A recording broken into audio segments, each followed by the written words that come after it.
it's good to be with you today for the Letter to Philippi live broadcast, an initiative of lettertophilippi.org, a new Messianic Jewish theological and biblical interpretation studies organization that was recently started. I recently started in April of this year. And this study through the book of Philippians, our verse-to-verse study through the book of Philippians, is our first initiative of this new study. So let me just share it to the Letter to Philippi page.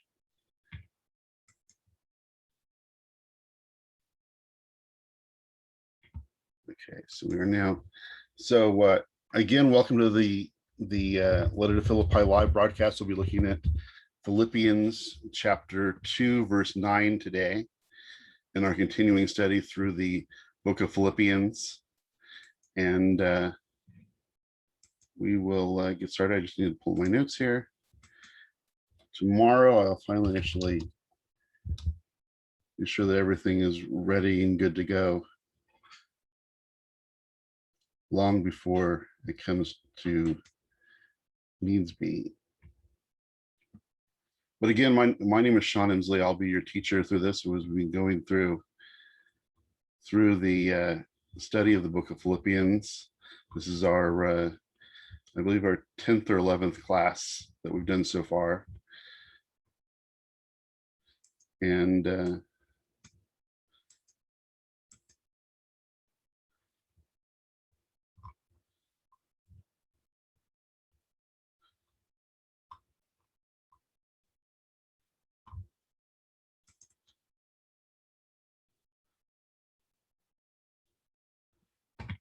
so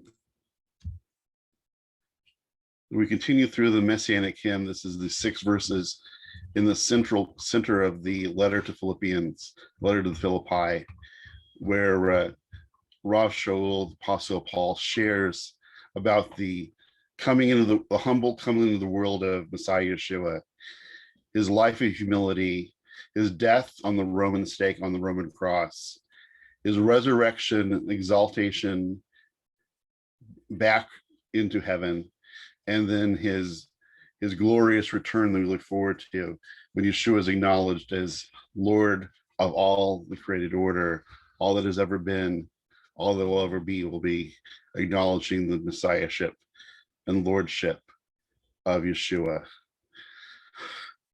So we begin in chapter 2, verse 9 today, and we read, "Therefore God raised him to the highest place and gave him the name above every name."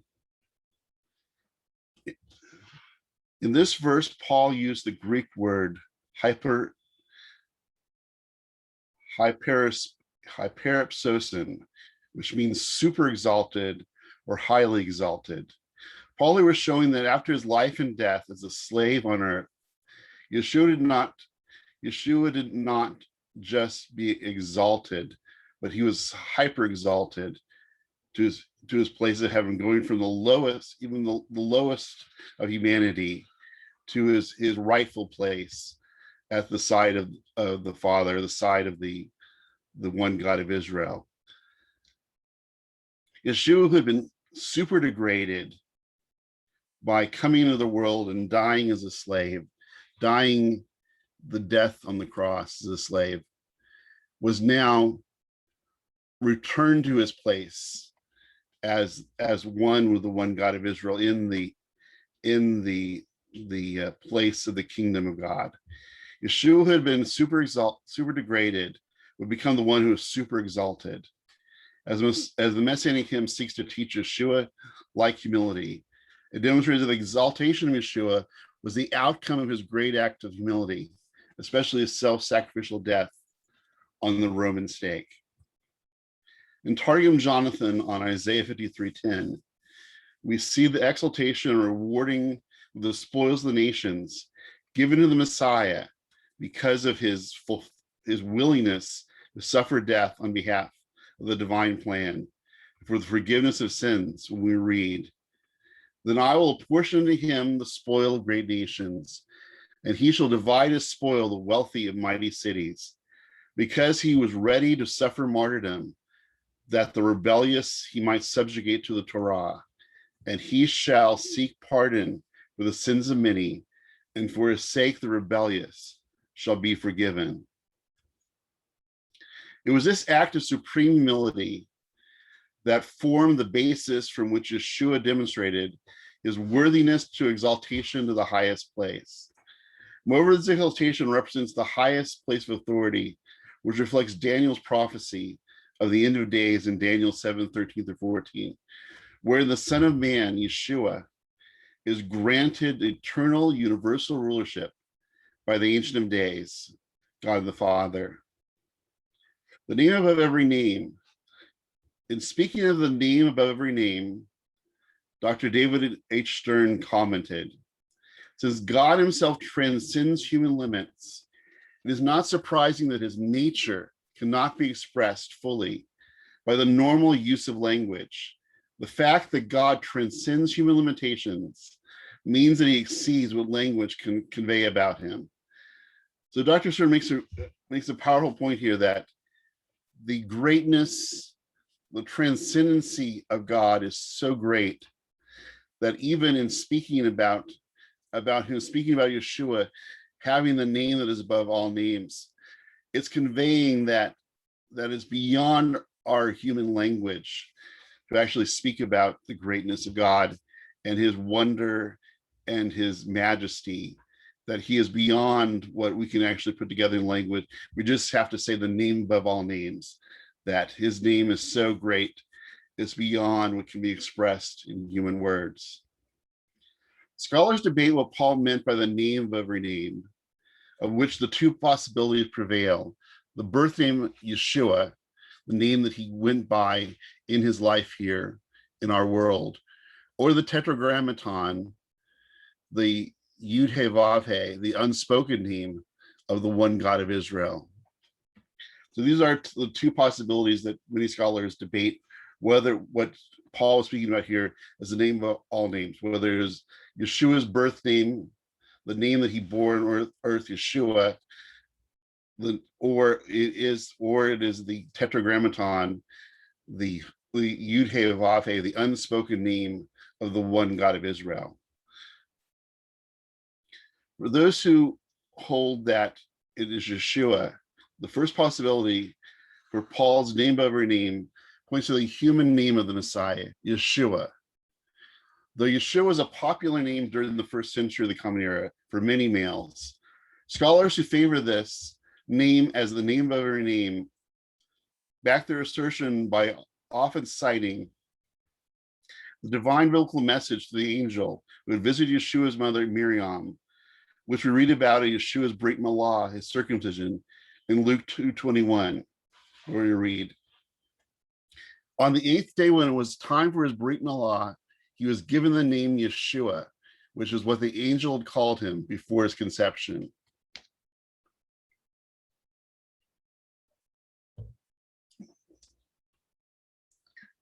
Biblical scholar C.F.D. Moule asserted that the name Yeshua, or Jesus, is the name above every name because it was the human name the Messiah was known by in his incarnation, in his life here on earth, and the name he bore in his self-emptying, self-sacrificing on the Roman stake. The formerly common human name Yeshua is now exalted, like the risen Yeshua himself is now exalted. According to Moule, the common name Yeshua, which was the common name of the first century, that I had always thought that Yeshua was just a special name that the Messiah had, but there were hundreds, thousands, tens of thousands of Yeshuas running around Israel at that time, maybe even hundreds of thousands of Yeshuas running around Jerusalem and Israel at that time. But according to Moule, the common name Yeshua, which was the name of thousands of boys of that time, became exalted by being the name the Messiah suffered and died under. The divine Yeshua, who came to the world as a servant, through his sacrifice turned the common name Yeshua into the name to which all creation will one day bow, acknowledge the lordship of the bearer. So in his life, his death, his self-sacrifice, the common name Yeshua, or the translation today into English today, Joshua, was exalted, and that would be the name to which all creation, all created order will one day bow. We can see expanded version of the above points in this progression. In verse 6, we see God, the Father. Then second, Yeshua, who without ceasing to be truly and fully human, became a truly man, as we saw in verse 7. Furthermore, he experienced death, and in particular, a death of shame and rejection on the cross, on the Roman stake, in verse 8.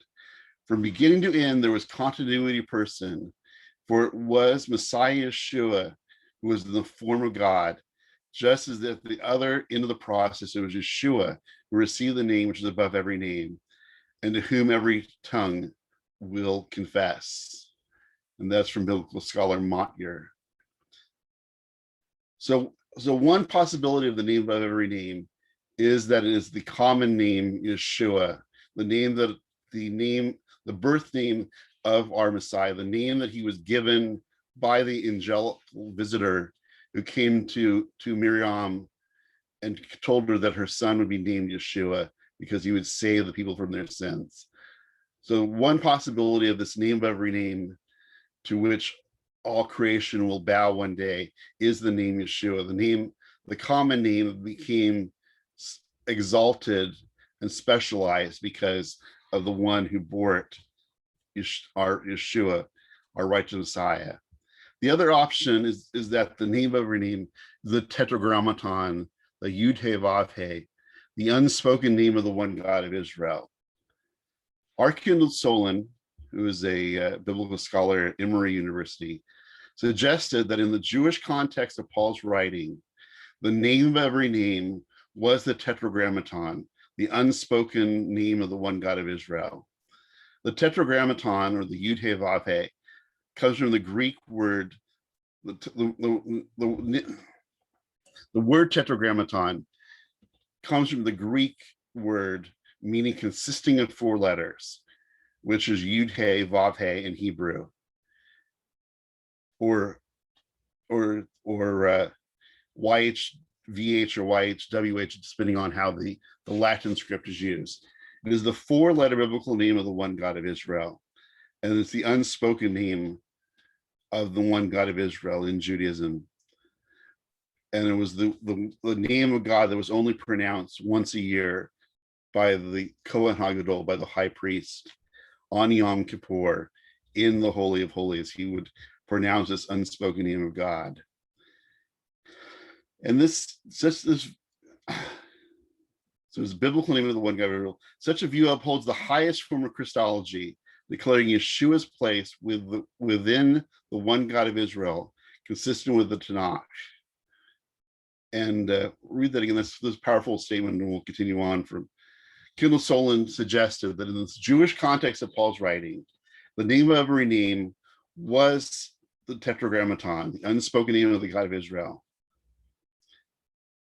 It is the 4-letter biblical name of the one God of Israel.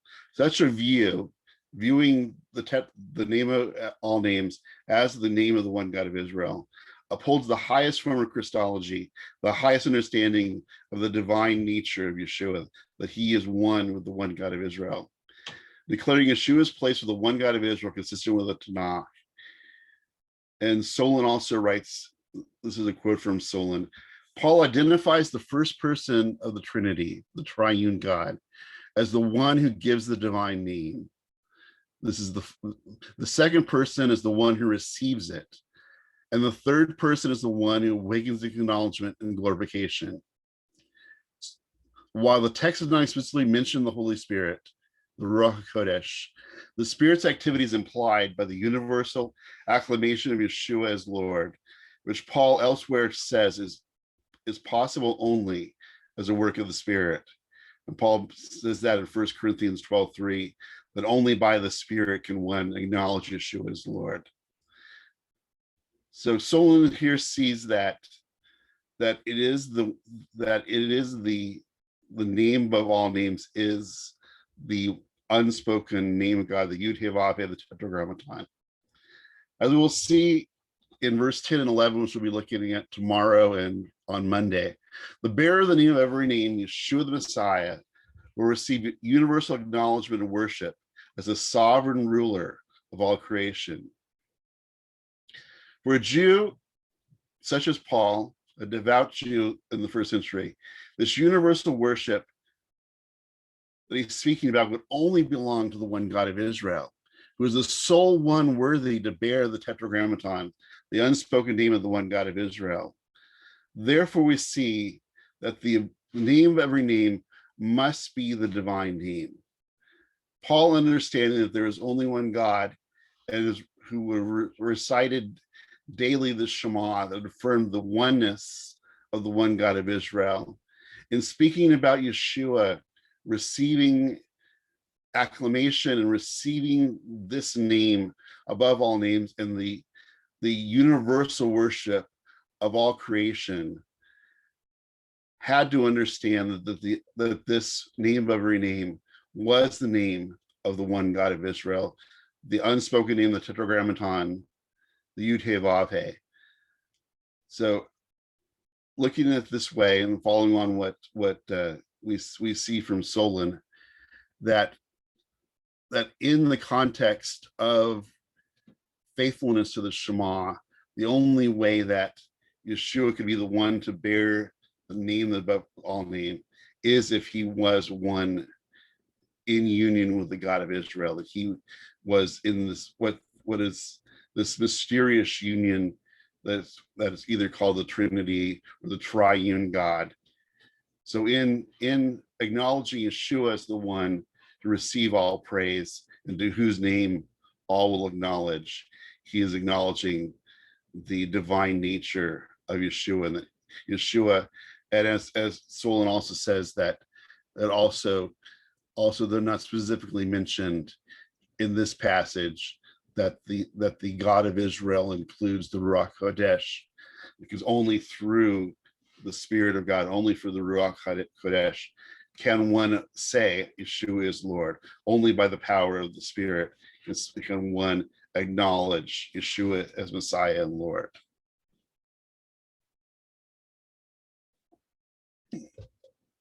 Biblical scholar N.T. Wright saw a definite connection between Yeshua as Messiah and also being Kyrios, coming from the ancient Greek word Kyrios, which means Lord or Master, which appears about 740 times in the Brit Hadashah, and usually refers to Yeshua. In addition, Wright asserted Yeshua's direct reference to the one God of Israel. In Philippians 2:6-11, he writes, if Yeshua has now been exalted to share the very throne of God, the God who, as Isaiah 45:23 declares, will not share his glory with another, then this Yeshua must have been from all eternity, somehow or other equal with God.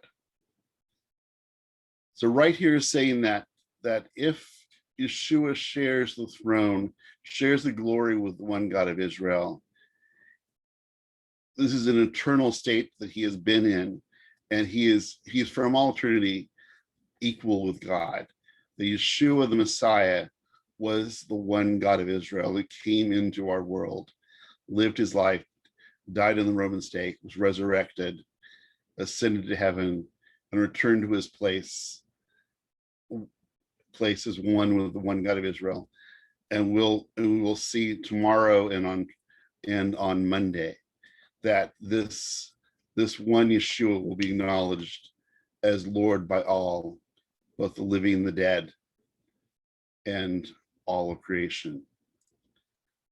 So that will conclude our time today. And as I said, we had some technical difficulties to start off today, but we will work on that and be sure that things are all up to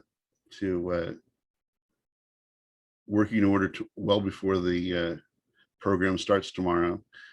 But thank you for listening today, and as we continue to work our way through the book of Philippians, the letter to Philippi, and go through the Messianic hymn. And tomorrow we'll be looking at Philippians chapter 2, verse 10. And to give you a preview, I'll read that. That in honor of the name given Yeshua, every knee will bow in heaven, on earth, and under the earth. So tomorrow we'll be looking at the continuing exaltation of Yeshua and the global acknowledgement of his place as Messiah and Lord of all creation. So again, thank you for watching the program today. This is the Letter to Philippi live broadcast initiative of lettertophilippi.org. And you can go to our website, lettertophilippi.org, all one word, and you can find out more about our organization, about what we are planning on doing. If you've missed any of our video classes, we have about 11 or 12 videos that are already up for our study so far through Philippians. And we'll be adding this to the website later today. And we will be continuing Monday through Friday from 12 p.m. Pacific time, 3 p.m. Eastern time, 10 p.m. Jerusalem time. And tomorrow, as I said, we will look at Philippians chapter 2:10.